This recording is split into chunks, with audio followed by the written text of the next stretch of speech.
Welcome to వీధి నిజం TV. ఇది పక్కా తెలంగాణ ప్రజల గొంతుక. రామాయంపేట మున్సిపల్లో అవినీతి విచారణ లేకపోతే ముట్టడి బంద్. మాజీ చైర్మన్ పల్లె జితేందర్ గౌడ్ హెచ్చరిక. రామాయంపేట మున్సిపల్ కార్యాలయంలో జరుగుతున్న అవినీతి అక్రమాలపై వెంటనే ఉన్నత స్థాయి విచారణ చేపట్టాలని మాజీ మున్సిపల్ చైర్మన్ బీఆర్ఎస్ నేత పల్లె జితేందర్ గౌడ్ డిమాండ్ చేశారు. కోట్ల రూపాయల ప్రజాధనం దుర్వినియోగం జరుగుతుందని ఆయన తీవ్ర ఆరోపణలు చేశారు. మంగళవారం పార్టీ కార్యాలయంలో ఏర్పాటు చేసిన విలేకరుల సమావేశంలో మాట్లాడుతూ వాహనాలు, చెత్తబుట్టల కొనుగోళ్లలో భారీ అవినీతి జరిగిందన్నారు. పారిశుద్ధ్య పనులకు ఉపయోగించే వాహనాల్లో డీజిల్ ఖర్చుల విషయంలోనూ అక్రమాలు ఉన్నట్టు తెలిపారు. నెలలో పక్షం రోజులు కూడా విధులకు హాజరు కాని కమిషనర్ పూర్తి వేతనాలు పొందడం అధికార దుర్వినియోగానికి నిదర్శనమని విమర్శించారు. అలాగే పట్టణంలో వాడిన బ్లీచింగ్ పౌడర్ ను తక్కువగా వినియోగించి లెక్కల్లో మాత్రం అధికంగా చూపిస్తున్నారని ఆరోపించారు. ఈ వ్యవహారంపై ఉన్నతాధికారులతో పాటు మెదక్ ఎమ్మెల్యే మైనంపల్లి రోహిత్ చర్యలు తీసుకోవాలని ఆయన కోరారు. లేదంటే పక్షం రోజుల్లో మున్సిపల్ ముట్టడితో పాటు అవసరమైతే రామాయంపేట బంద్ కు కూడా పిలుపునిస్తామని హెచ్చరించారు. ఈ సమావేశంలో బీఆర్ఎస్ నాయకులు, పార్టీ కార్యకర్తలు పాల్గొన్నారు. ప్రజాధనంపై దోపిడీకి అడ్డుకట్ట వేయకపోతే ఉద్యమమే మార్గమని బీఆర్ఎస్ నేతలు స్పష్టం చేశారు. రామాయంపేట మున్సిపల్లో జరుగుతున్న అవినీతి అక్రమాలపై నిజానిజాలు బయటకు రావాలంటే ప్రభుత్వం వెంటనే స్పందించాలని, లేదంటే ప్రజలతో కలిసి పోరాటం ఉధృతం చేస్తామని జితేందర్ గౌడ్ తేల్చి చెప్పారు. ప్రజల సహనాన్ని పరీక్షించొద్దని హెచ్చరికతో ఈ సమావేశం ముగిసింది. నమస్కారం. ప్రెస్ మిత్రులకు అందరికీ పేరు పేరున అందరికి నమస్కారం.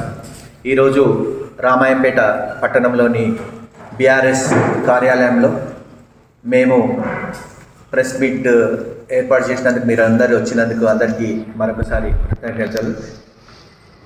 మేము రామాయంపేట పట్టణంలోని మున్సిపాలిటీ కమిషనర్ గారి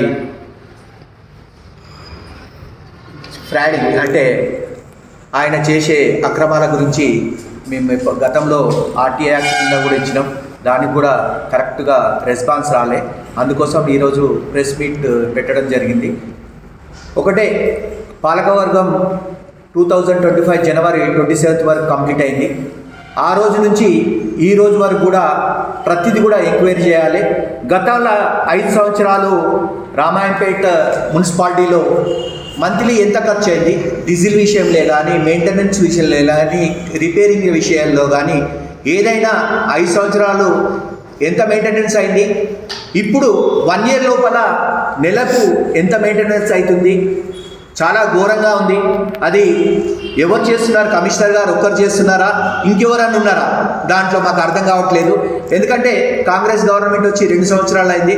వాళ్ళ హ్యాండ్ ఓవర్లో నడుస్తుందని మేము అనుకుంటున్నాం. వాళ్ళకి తెలుసా తెలియదా అనేది కూడా వాళ్ళు ఒకసారి ఆలోచించాలి. ఇంచుమించు ఈ సంవత్సరం కాలంలో మాకున్న సమాచారం బట్టి ఒక 2-2.5 కోట్లు వరకు కూడా కొంచెం ఫ్రాడ్ అయిందని మాకు తెలుస్తుంది. దాంట్లో ముఖ్యంగా కొన్ని వెహికల్స్ కూడా కొన్నారు. వాళ్ళు ఏంటంటే ఆకా అని దాని సంస్థ నుంచి కొన్నామని చెప్తున్నారు. దానికి కూడా దాంట్లో కూడా అవకతవకలు ఉన్నాయని మేము అనుకుంటున్నాం. గతంలో కూడా ఒకటి ఏది వైకుంఠధామం రథం తెచ్చిరు, దాంట్లో కూడా ఏదైనా అవకతవకలు ఉన్నదని మాకు ఇప్పుడు డౌట్ వస్తుంది. ఎందుకంటే బయటకు ఇక్కడికి రేట్ చూస్తే చాలా డిఫరెన్స్ కనిపిస్తుంది. అది కూడా ఎంక్వైరీ చేయాలి. గతంతో ఎంక్వైరీ చేయాలి, ఇప్పుడు కూడా ఎంక్వైరీ చేయాలి. అదేవిధంగా మేము డస్ట్బిన్స్, ఆ డస్ట్బిన్లు కూడా మేము పంచిన తర్వాత 1015 మంది బుట్టలు మున్సిపాలిటీలో ఉన్నాయి. దానికి ఈ కమిషనర్ ఏం చేసిందంటే దాంట్లో కొన్ని బుట్టలు తీసుకొచ్చి ఈరోజు ఊర్లో పంచుతున్నాడు. దానికి సంబంధించి 32 లక్షలు ఎంబీ చేసుకున్నాడు. అది కూడా ఒక కాపీ మీకు పెడుతున్నాము. ఈ 32 లక్షల్లో ఎంత ఫ్రాడ్ అవుతుంది అనేది ఒక్కసారి ఆలోచించండి. 12,600 బుట్టలు తెచ్చిన అంటున్నాడు. 12,600 బుట్టలు అయితే తేలే, ఎన్నో కొన్ని తీసుకొచ్చి నామమాత్రంగా తీసుకొచ్చి చేస్తున్నాడు. అంటే ఇంచుమించు దీంట్లో ఎంత ఫ్రాడ్ అయినది, దానికి సంబంధించి లీడర్లకు సంబంధం ఉందా, అఫీషియల్గా కలెక్టర్ జేసీ గారికి ఇట్లా సంబంధం ఉందా, లేదా కమిషనర్ గారికి? దయచేసి ఎమ్మెల్యే గారు తప్పనిసరిగా దీని మీద ఎంక్వైరీ చేయాలని చెప్పేసి మేము డిమాండ్ చేస్తున్నాం.